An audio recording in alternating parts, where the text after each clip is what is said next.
Eh bien, c'est le moment pour Nicolas de débuter son intervention et c'est le moment, voilà. J'arrive. C'est un classique. Il y C'est un avait une grand classique. interruption. Oui, parce que ce sont des interruptions très très courtes en fait. Voilà, c'est pour ça, ça explique le pourquoi du comment. On ne fait guère de publicité. Mon cher Nicolas, je suis très heureux de vous avoir. On vous a eu il y a quelque temps sur un plateau de fin de semaine sur Géopolitique profonde. Maintenant, on vous a, comme c'était souhaité, dans une matinale. Espérons que ça reste, que ça devienne bien une habitude. On est très heureux de vous avoir, sachez-le, vraiment, sachez-le. Donc, on peut petit à petit peut-être aller vers d'autres sujets et aller vers les sujets de géopolitique internationale. Néanmoins, juste peut-être pour terminer sur les sujets précédents, et c'est vrai que nous avons très vite été sur d'autres thèmes avec le professeur Raoult, mais là nous sommes sur il y a 5 ans, on disait un narratif chasse l'autre, un narratif de la peur chasse un autre narratif de la peur. On a l'impression qu'entre le professeur Raoult expliquait que finalement il y avait une espèce d'écran numérique entre la réalité et nous, et aujourd'hui, avec les jeux vidéo, entre autres, et on sait que 90% des jeux de vidéo, c'est des jeux de guerre. Et aujourd'hui, on a l'impression qu'on a des spécialistes, c'est plus des médecins, c'est des officiers généraux de plateau qui jouent plus à la Game Boy ou aux jeux de guerre qu'à la réalité d'une guerre de haute intensité. On a vraiment cette impression qu'on nous rejoue le nous sommes en guerre.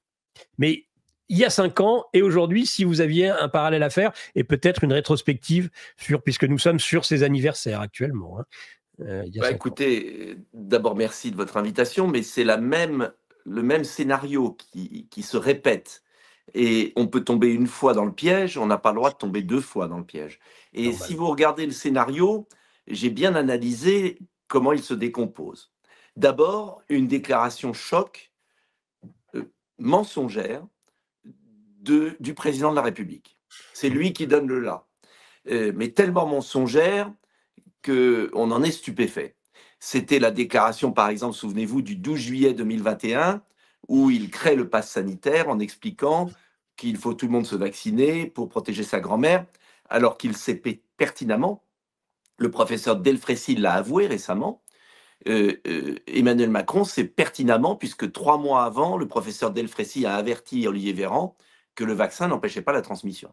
Donc on a un président de la République, il faut quand même réaliser ce que ça veut dire, qui fait une déclaration sur une donnée fausse dont le ministre de la Santé a été informé par le président du Conseil scientifique. Donc, c'est un mensonge d'État monstrueux. Deuxième, comme la menace russe, mensonge d'État, la Russie ne menace en rien la France. Donc, vous avez le même processus, une déclaration choc. Ensuite, un relais de propagande ahurissant. Toutes les télés, tous les journaux répètent la même chose. Après, troisième étape, un sondage miraculeux. Sondage qui explique que 65% des Français sont convaincus.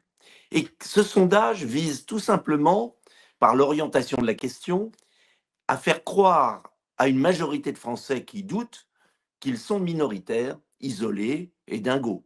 Euh, quatrième, quatrième étape, on fait passer ceux qui résistent pour des dingues, des complotistes, des originaux. Et Voire cinquième des étape, traîtres, voire voire des aujourd'hui des traîtres. traîtres. Mmh. Et cinquième étape, l'opposition est anesthésiée, est tétanisée, elle n'existe plus parce qu'elle a peur du résultat des sondages et elle a peur de se mettre en contradiction avec les médias dominants. Et puis, il y a une sixième étape, sixième, qui est que on n'a pas le droit de savoir la vérité quelques années plus tard. Un autre scandale va chasser le premier. Et si vous regardez, par exemple, en ce moment, c'est très intéressant sur l'affaire Covid, pourquoi depuis 2 ans, on ne comptabilise plus les Covid à l'hôpital? Pourquoi tout a été abandonné? Bah, tout simplement parce que c'est tellement mensonger, c'est tellement scandaleux, c'est tellement abominable, que la seule façon qu'ils ont de s'en sortir, c'est de changer de scandale, c'est changer de choc, c'est changer de peur. Et c'est terrible ce qui se passe, parce que ces 6 étapes que je vous ai décrites, je les ai analysées, j'ai essayé de réfléchir, et en fait, on retrouve exactement la même chose. Et voilà pourquoi, d'ailleurs, j'ai été debout, je pense, avec vous et d'autres pendant la crise Covid, et j'espère être soutenu davantage encore aujourd'hui, parce que si on ne se révolte pas maintenant, ce sera fini de la démocratie, ce sera fini de nos libertés, ce sera fini de la France, quoi. C'est tout simple. L'état d'hypnose collective par ce mauvais génie est terrible. Et franchement, je suis très, très, très, très, très sévère et choqué par l'évanouissement général des oppositions. Ah bah alors voilà, vous qui avez cherché à contribuer justement à les rapprocher, à même vous unir à un moment donné, ce qui vous avait été reproché avec le Rassemblement national, je dirais que vous êtes peut-être tout à fait, vous êtes légitime justement à constater cet effarant alignement. Bah, écoutez, moi, je vais être très franc avec vous. J'ai été exemplaire dans l'Union. Toujours. J'étais le premier à soutenir Marine Le Pen en 2017 au second tour face à Macron. Je ne le regrette pas puisque Macron était un fou. Euh, j'ai été candidat en 2022 sans jamais porter la moindre critique alors que Zemmour et Le Pen se chamaillaient toute la journée devant les écrans. J'ai soutenu au second tour loyalement. Et puis, je m'aperçois que, en fait, aucune leçon n'est jamais tirée. Aucune leçon n'est jamais tirée dans la méthode de gouvernement, c'est-à-dire qu'il n'y a pas de coalition, il n'y a pas de dialogue entre les forces d'opposition. Je plaide pour l'union dans le désert en permanence.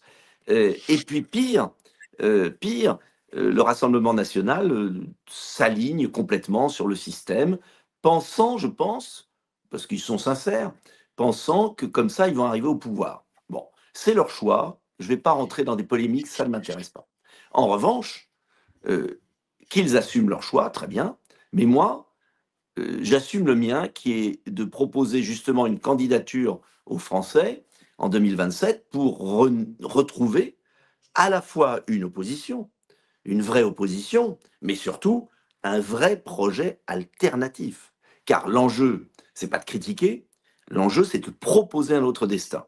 Et si le Rassemblement national abandonne ses convictions avant d'arriver au pouvoir, qu'est-ce que ça sera une fois au pouvoir? Donc, je pense que la crédibilité vient de la constance. Et on peut me reprocher beaucoup de choses, mais ça fait exactement 20 ans que je répète toujours la même chose. Si j'avais eu tort et que les faits m'aient démenti, on pourrait me mettre au rebut. Mais je pense malgré tout avoir eu raison sur beaucoup de choses. La souveraineté, la liberté, l'indépendance.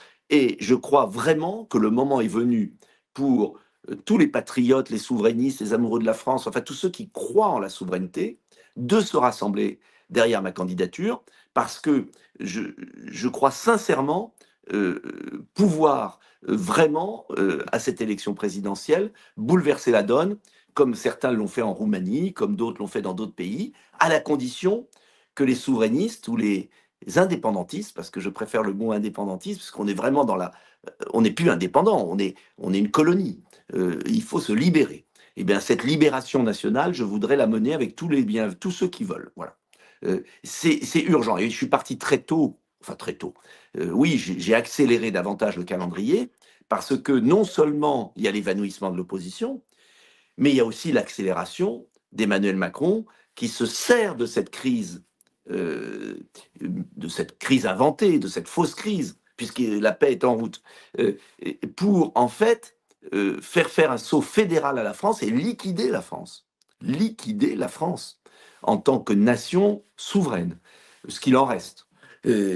Voilà, et ça prouve que les semaines qui viennent, les mois qui viennent, vont être absolument décisifs pour l'avenir de nos enfants, sur tous les points. Nicolas Dupont-Aignan, avant de revenir sur justement ces éléments de fond, restez un moment, c'est vous qui l'avez initié, candidature à l'élection présidentielle. Je vais vous poser la question que vous avez posée au début de votre entretien à Didier Raoult. Vous dites à Didier Raoult, mais pourquoi est-ce qu'en France, la vérité tarde tant à apparaître? Et bah, moi, je vais vous poser la question, Nicolas Dupont-Aignan, pourquoi est-ce qu'en France, on voit, vous avez cité la Roumanie, on pourrait citer l'Allemagne avec l'AfD, on pourrait citer Farage en Grande-Bretagne, et puis d'autres, hein, et d'autres.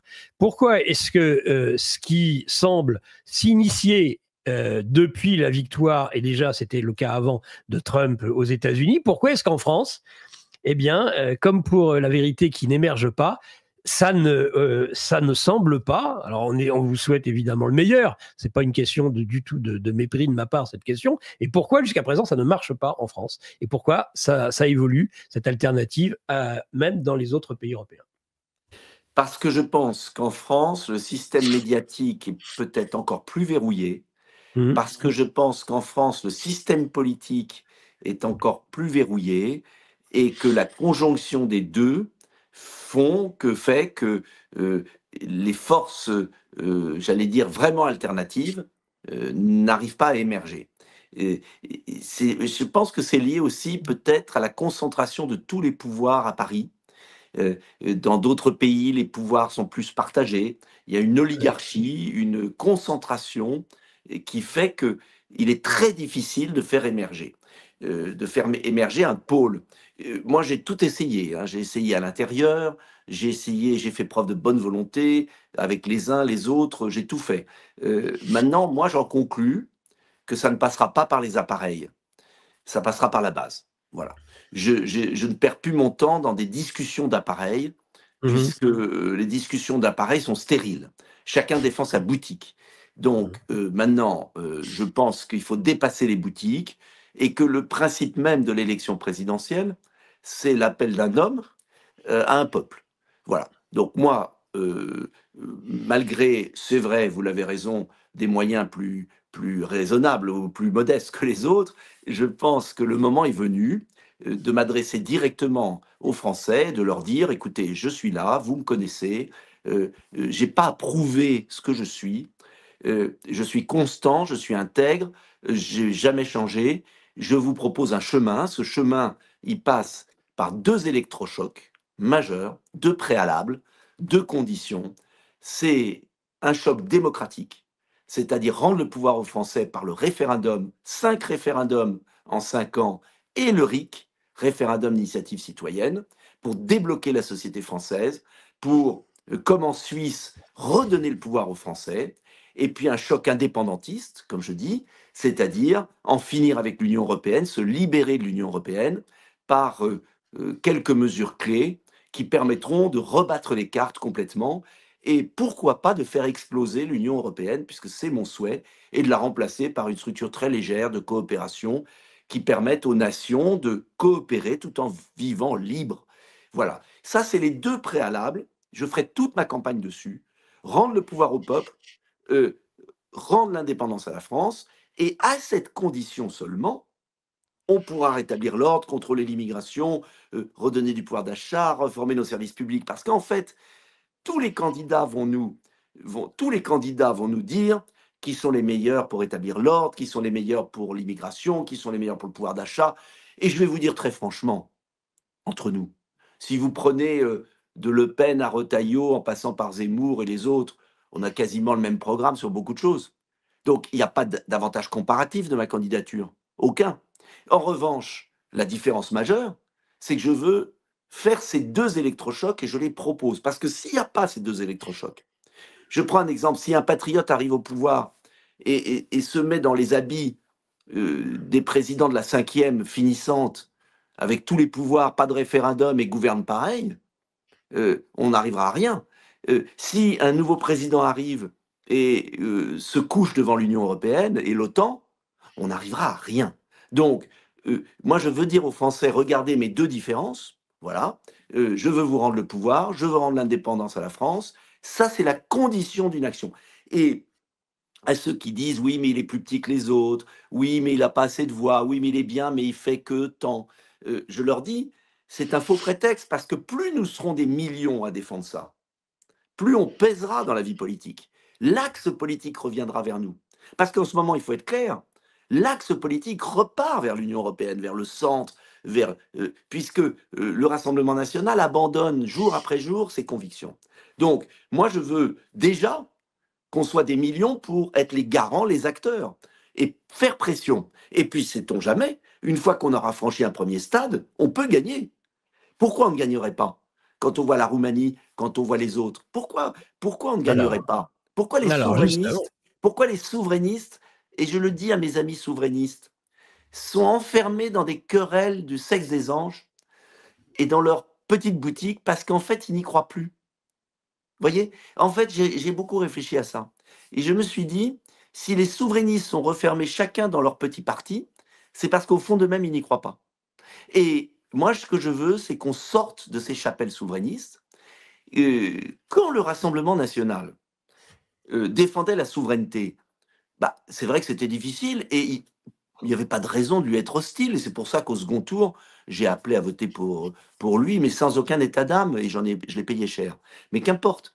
En revanche, à partir du moment où le Rassemblement national devient tremblant sur ses bases, il y a un boulevard politique au sens noble du terme.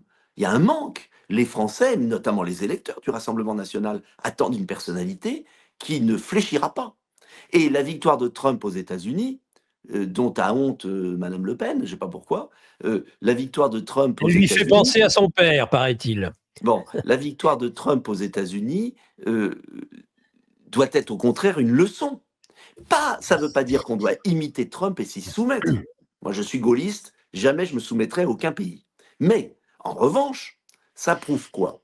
Ça prouve que dans un état gazeux, liquide, un état d'évanouissement politique, celui qui dit les choses clairement, qui propose un projet, qui n'a pas peur des médias traditionnels, l'emporte. C'est ça que ça veut dire. Donc, pourquoi on ne le ferait pas?